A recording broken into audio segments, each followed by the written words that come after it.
Hello and welcome to this video. Happy February.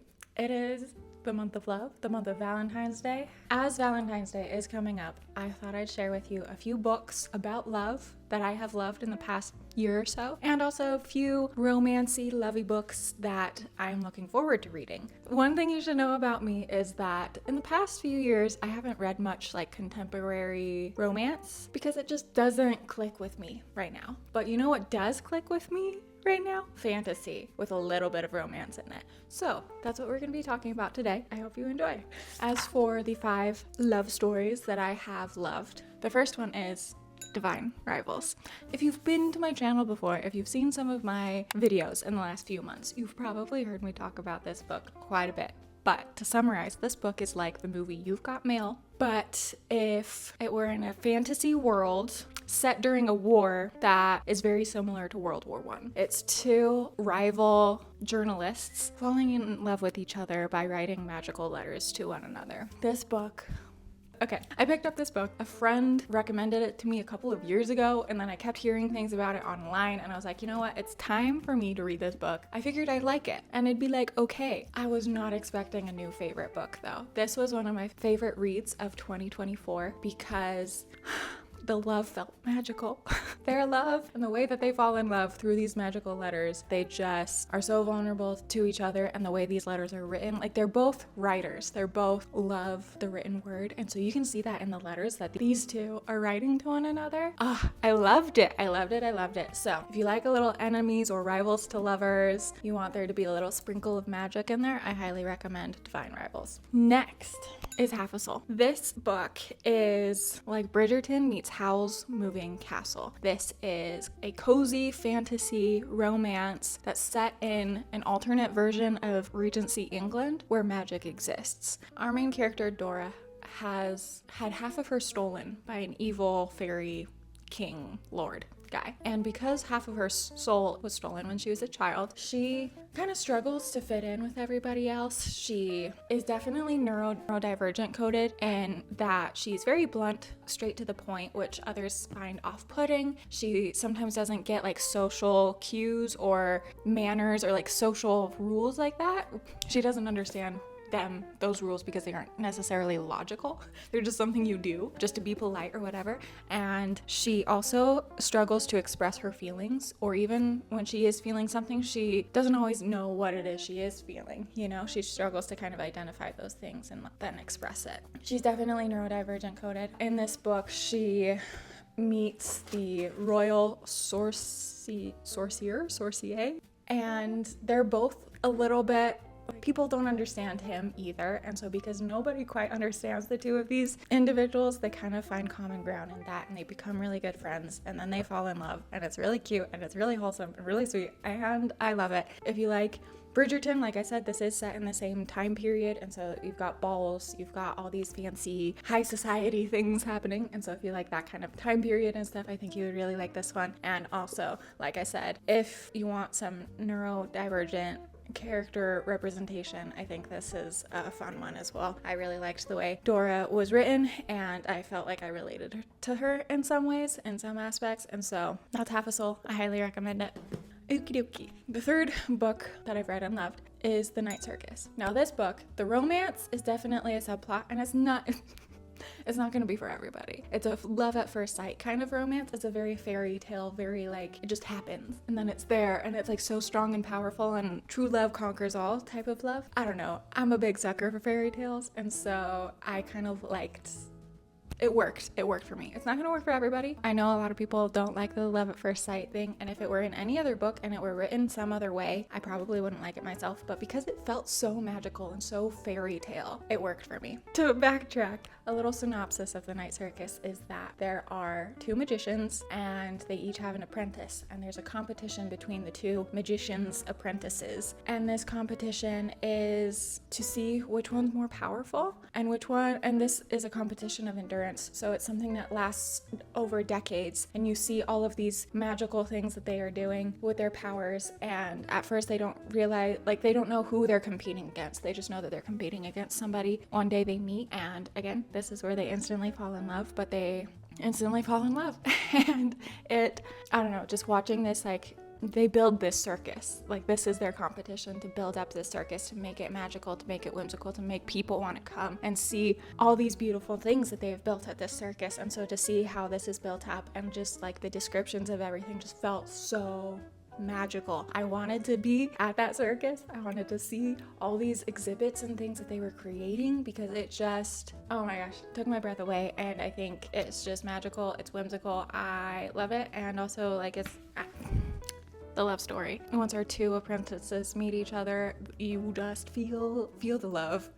You feel it, because it is just so beautifully written. Number 4 is What the River Knows. It's like The Mummy, in that we are in Egypt. It's set in Egypt in the late 1800s, and our main character, Inez, has come to Egypt because her parents, who were in Egypt excavating and trying to find all these ancient treasures, have disappeared, and she's trying to find them. And along the way, she falls in love with this man named Whitford Hayes. He is a little bit rough around the edges, a little bit dark and brooding and mysterious, and like he's very reserved, keeps a lot to himself, doesn't show any emotion or whatever, but she gets to him, and then he starts to kind of open up a little bit, and I love that.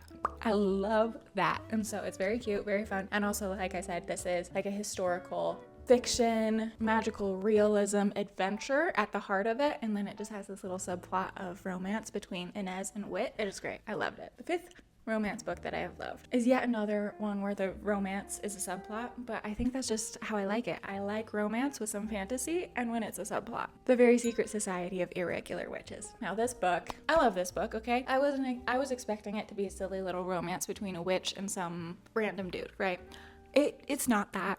I mean, it is, but at the heart of this book, it's about this young witch named Mika, who has been alone her whole life. Part of that is because she is a witch, and she's been taught that as a witch, the only way to protect herself is to be alone and not to make any kind of relationships or connections with other people, because they will turn on her and they will betray her as soon as they find out she's a witch. And so it's really about her learning to open up herself to love and be loved in return. And so that means that, yes, she does fall in love romantically, this grumpy librarian character, but it also means that she makes friends, finds and makes friends. She also helps to raise these 3 young little witches that are trying to learn to control their powers. And so there's a lot of found family in this book, if you like that. But also the romance is very cute, because again, we have this kind of closed off, jaded guy who's kind of like trying to protect himself and also protect these girls that he's raised. He doesn't trust people, but he also learns to trust as Mika is learning to open herself up. And they, in this journey of like learning to trust each other, they fall in love, and it's very, very cute.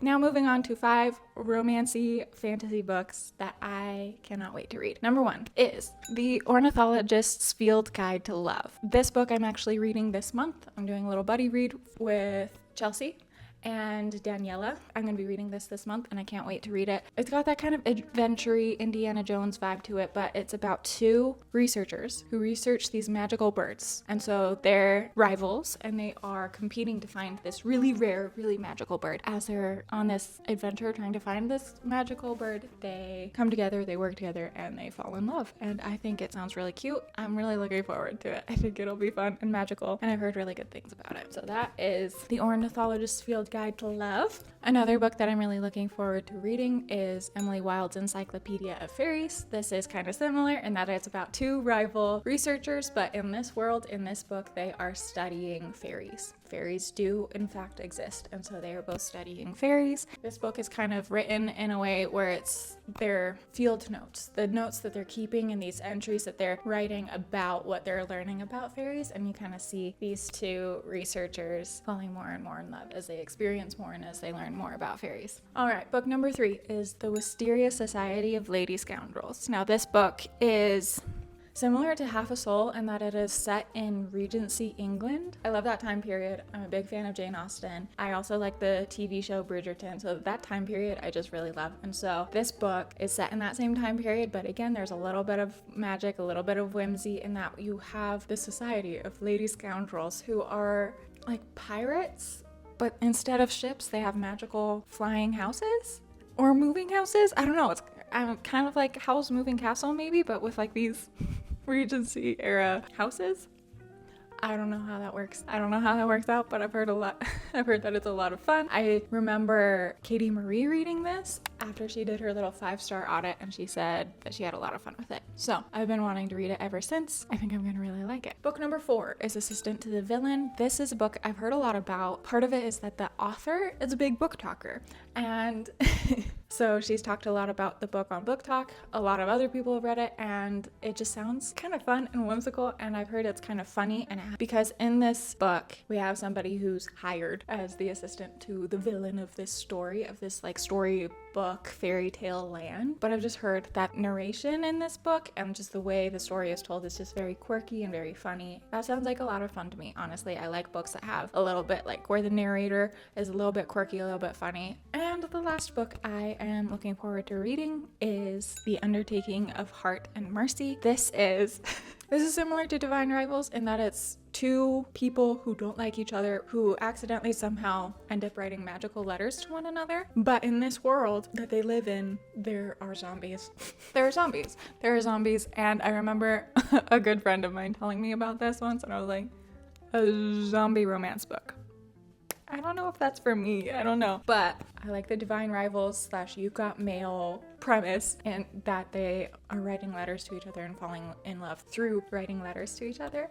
I think I've found that I really like that kind of romance. In both You've Got Mail and Divine Rivals, and another book that has to do with letters, which is This Is How You Lose a Time War. And all of those books, I feel like because they're writing letters to each other, they can't see the other person face to face. They don't know exactly who they're writing to. They're able to open up a lot more and be more vulnerable. And because of that, it just feels more real. It feels more organic and meaningful. And I don't know, I like it. I know Grace recently recommended this book, and the way she talked about it in her favorite books of 2024 video made me really want to pick it up.